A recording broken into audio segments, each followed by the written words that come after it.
CPRO hari ini saya lihat cukup bagus kalau seandainya nanti mampu closing di 117. Pada saat jam ini juga transaksi masih terus berlangsung. Kalau seandainya emiten ini closing di 117, teman-teman menurut saya bisa melakukan profit taking di 118. Kenapa saya bilang seperti itu? Karena saya masih melihat ada potensi emiten ini akan koreksi di esok hari. Jadi teman-teman sebaiknya menunggu walaupun sudah terjadi akumulasi selama 2 hari ini. Menurut saya kita tunggu dulu emiten ini koreksi, setidaknya mampu menyentuh di harga 103. Saya masih menunggu momentum yang terjadi di emiten ini karena saya masih melihat sepertinya emiten ini akan kembali bergerak di zona merah dalam beberapa hari ini. Namun jika teman-teman yang sudah masuk dan ingin mengambil momentum, menurut saya jika closingnya di 117, teman-teman bisa mencoba melakukan profit taking di 118.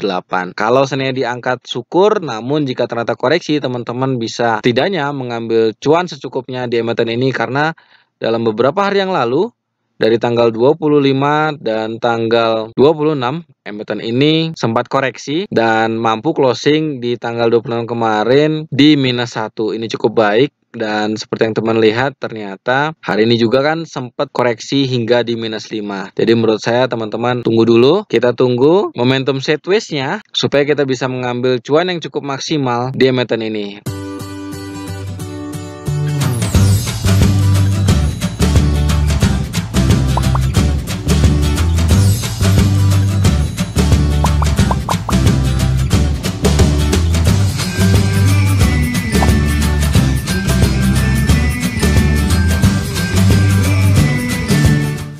KMU hari ini sempat berada di posisi arah yaitu di 110 dan sepertinya closing nanti akan tutup di harga ARB. Pergerakannya sendiri baru terjadi sekitar jam 2 tadi. Emiten ini terjadi koreksi dari 34% menuju ke -6%. Penurunan yang cukup jauh teman-teman.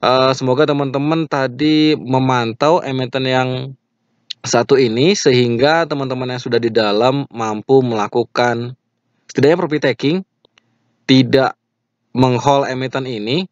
Dan kalaupun teman-teman hari ini bisa keluar, sebaiknya keluar karena menurut saya emiten ini masih akan koreksi hingga beberapa hari besok. Kenapa saya bilang beberapa hari? Karena untuk harga ARB sendiri kita pernah melihat ini pernah terjadi di tanggal 23, 24, dan 27, lalu tanggal 28. Kita menantikan momentum seperti yang terjadi pada tanggal 29 bulan 9 tahun 2021, di mana akhirnya emiten ini mampu mantul kembali hingga closing plus 9%. Untuk selanjutnya, teman-teman bisa melakukan hit and run di emiten ini. Saran saya buat teman-teman yang bisa keluar, sebaiknya keluar, jangan meng-hold emiten ini. Karena emiten ini berpotensi ARB kembali di hari esok.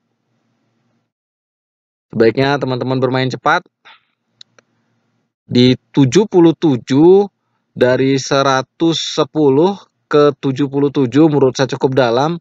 Dan menurut saya, emiten ini berpotensi mengganggu psikologis teman-teman karena tidak jauh untuk dapat turun lagi di harga ARB. Semoga tidak closing hingga harga 50 teman-teman, karena ketika emiten ini ternyata closing mencapai harga 50 atau ARB bertubi-tubi maksud saya, maka teman-teman berpotensi nyangkut di emiten ini. Average price emiten sendiri berada di 92, cukup jauh dari harga closing di hari ini. Saya sih masih melihat bahwa HKMU sendiri masih berpotensi bisa bergerak kembali di atas 50. Tetap sabar, pastikan teman-teman melihat momentum ketika emiten ini mampu bergerak tidaknya seperti yang terjadi di tanggal 29 bulan 9 tahun 2021. KBAG Karya Bersama Anugrah karena hari ini closing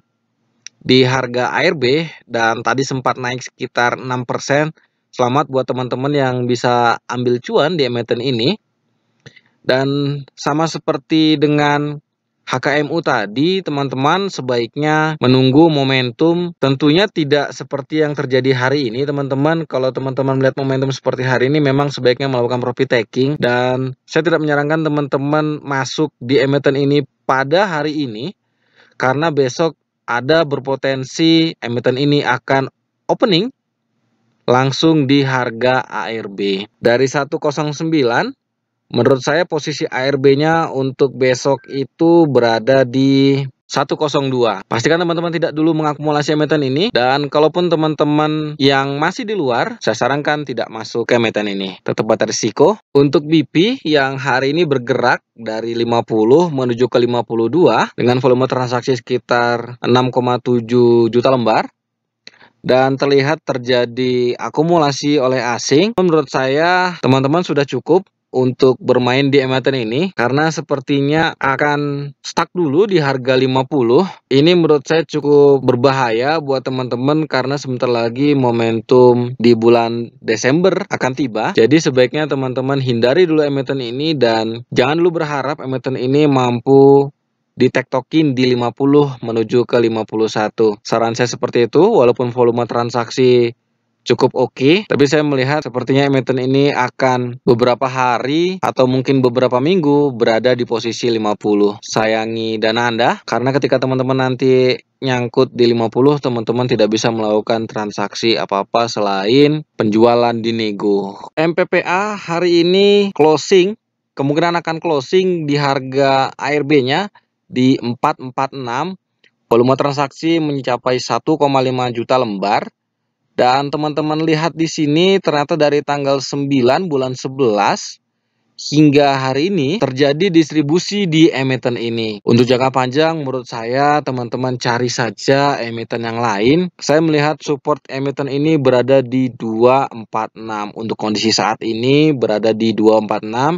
Dan ini cukup jauh teman-teman, dari 446 menuju 246 itu masih ada potensi penurunan sekitar 44%, minus 44%. Ini cukup dalam. Kalaupun teman-teman ingin melakukan transaksi kembali, saran saya tunggu saja di 246. Itu untuk amannya, sambil kita lihat potensi yang akan terjadi saat emiten ini menyentuh angka tersebut. Saya tidak menyarankan teman-teman mengakumulasi emiten ini, dan sebaiknya teman-teman mencari emiten lain. MPPA sendiri saya lihat melakukan dividen itu pada tahun 2016. Jadi sejauh ini belum bisa melakukan dividen kembali. Dan saya lihat sepertinya keuangannya belum baik. Jadi sebaiknya menurut saya teman-teman silakan cari emiten lain yang bisa memberikan cuan. Apalagi ini sudah mendekati bulan Desember. Hanya berapa jam saja untuk bisa mendapatkan cuan yang lebih maksimal di emiten lain. Hindari dulu MPPA. Buana lintas lautan, menurut saya emiten ini masih akan mampu menuju resistannya di 261. Jika hari ini mampu closing di 252, menurut saya emiten ini akan menuju ke 261. Namun untuk jangka panjangnya, menurut saya emiten ini masih akan koreksi. Jadi teman-teman ambil saja momentumnya dalam beberapa hari ke depan untuk melakukan profit taking di 261. Dalam 3 hari kemarin, emiten ini ternyata sudah diakumulasi oleh asing dari tanggal 25 hingga tanggal 29. BEX, jika hari ini closing mampu berada di 66, menurut saya emiten ini cocok untuk dilakukan transaksi hit and run, di mana emiten ini masih dalam distribusi oleh asing. Jadi untuk amannya teman-teman melakukan transaksi hit and run atau scalping, di mana saya melihat emiten ini masih akan berpotensi untuk mencoba golden cross antara MA5 dan MA20. Kita tunggu, dan sepertinya momentum tersebut sedang dicoba. Teman-teman bisa melakukan profit taking di emiten ini. Tetap bata risiko dan ambil momentumnya saat emiten ini sedang uptrend. Real hari ini closing minus 3 di 84 dan mampu naik hingga 96. Dan ini terlihat dalam data pada pukul mendekati jam 10 hingga mendekati jam 11, emiten ini akhirnya koreksi kembali, koreksi hingga di minus 3. Untuk average price 8,8 yang ini menandakan bahwa terjadi akumulasi yang besar saat emiten ini berada di zona hijau. Walaupun dalam kondisi distribusi pada 2 hari kemarin, menurut saya teman-teman yang ada di dalam bisa melakukan take. Sekarang closingnya di 84 dan teman-teman bisa melakukan setting sell di 85.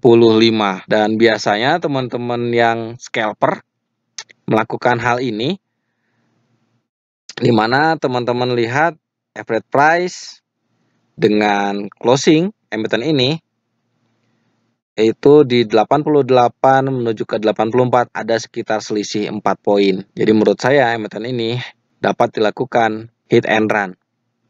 Tops hari ini closing di harga ARB yaitu di 53 dan besok kemungkinan akan menyentuh ke 50. Kalau saya hitung 53 menuju ke 50, yes, masih masuk, di mana minusnya adalah minus 5. Jadi menurut saya besok emiten ini akan menyentuh harga ARB-nya. Walaupun teman-teman lihat terjadi akumulasi asing pada hari ini, tapi saran saya sebisa mungkin teman-teman melakukan transaksi scalping saja di emiten ini. Tidak perlu berharap momentum yang akan tiba seperti yang terjadi pada tanggal 25 bulan 11. Hindari dulu itu teman-teman. Pastikan teman-teman bisa melakukan cuan singkatnya di emiten ini. Dan kalaupun teman-teman yang sudah nyangkut di emiten ini, silakan putuskan sendiri untuk kelanjutannya. Dan menurut saya, pandangan saya, emiten ini akan kembali ke harga 50. Untuk momentum selanjutnya, kita akan lihat kembali. Tapi menurut saya dalam Desember ini, emiten ini akan tetap di harga 50. Baiknya teman-teman bermain cepat saja, hit and run, ambil cuan cukupnya, dan keluar dari emiten ini. Kalaupun emiten ini nanti mampu naik lagi ke 51, teman-teman perhatikan volumenya. Selama tidak ada volume transaksi yang cukup tinggi, akan dipastikan emiten ini akan tetap di harga 50. Yellow tadi sempat naik 8% dan sekarang closingnya plus 1% di 167. Kita lihat ternyata emiten ini cukup lama ARB, 11 hari teman-teman berada di zona merah. ARB-nya berada di mungkin sekitar 10, beberapa hari mendekati zona ARB. Dan kita lihat ternyata pada tanggal 26 kemarin adanya akumulasi asing di emiten ini. Dan hari ini terjadi distribusi oleh asing. Dan kita lihat teman-teman, ternyata ada transaksi pada tanggal 24 bulan 11 tahun 2021 cukup besar, di mana volume transaksi mencapai 14.000 lembar. Dan ternyata pada hari berikutnya tanggal 25 tidak terjadi kenaikan yang cukup signifikan. Berarti kita anggap transaksi yang terjadi pada tanggal 24 ini dananya masih berada di dalam, belum benar-benar didistribusikan. Kalaupun teman-teman ingin mengambil momentumnya, menurut saya ini adalah momentum yang tepat. Dengan average price emiten ini berada di 171 dan closingnya di 167, menurut saya emiten ini terjadi akumulasi di harga atas di 170. Jadi teman-teman, saya rasa besok bisa melakukan scalping di emiten ini, di mana teman-teman bisa menentukan target price-nya di 169. Target harga 169 sendiri ternyata laku terjual, sehingga teman-teman bisa mendapatkan cuan yang cukup maksimal di emiten ini. Karena saya lihat juga volume transaksinya sudah naik dari tanggal 24 kemarin hingga tanggal 29. Kita tunggu momentumnya teman-teman di yellow. Untuk target price-nya menurut saya itu berada di 194. Ini merupakan harga yang masih di bawah dari transaksi yang terjadi di tanggal 24, yaitu harga tertingginya berada di 194, 197. Menurut saya 194 cukup aman. Dan teman-teman bisa melakukan, saran saya sih lebih baik melakukan tektok saja di emiten ini. Namun jika teman-teman ingin merasakan cuan yang cukup maksimal, menurut saya resistannya berada di 194 dan support emiten ini berada di 127. Tetap bata risiko dan bermain cepat di emiten ini, dan tetap perhatikan volume transaksi dan frekuensi yang terjadi di emiten ini. PPRO hari ini closing di -1, yaitu di harga 69. Kita lihat di sini dari tanggal 24 hingga tanggal 29 ternyata emiten ini terjadi distribusi. Untuk harga sekarang menurut saya sudah cukup bagus, di mana ring sideways-nya emiten ini dengan kondisi sekarang di harga 70 hingga menyentuh ke 66. Dan saran saya teman-teman jangan dulu mengakumulasi yang cukup besar di emiten ini. Bermain santai saja sambil menunggu volume transaksi yang cukup besar, di mana hari ini terjadi volume transaksi hanya sekitar 200.000 saja. Kita tunggu volume transaksi yang cukup signifikan, setidaknya jauh lebih baik dari harga yang terjadi sekarang, dan closingnya tidak di zona merah, melainkan berada di 0% dari kenaikan emiten tersebut dan memiliki volume transaksi yang cukup tinggi. Untuk target price-nya, menurut saya emiten ini masih akan mampu menuju ke 73 hingga ke 75, dan untuk jangka panjangnya menurut saya dapat menyentuh ke 80. Tapi untuk bermain swingnya, menurut saya teman-teman bisa menunggu emiten ini mampu closing di zona hijau dan melakukan profit taking setidaknya 1 poin saja untuk memastikan apakah emiten ini benar-benar konsisten untuk terjadi kenaikan. Saya rasa cukup sekian teman-teman. Terima kasih atas waktunya. Tetap bata risiko. Salam cuan.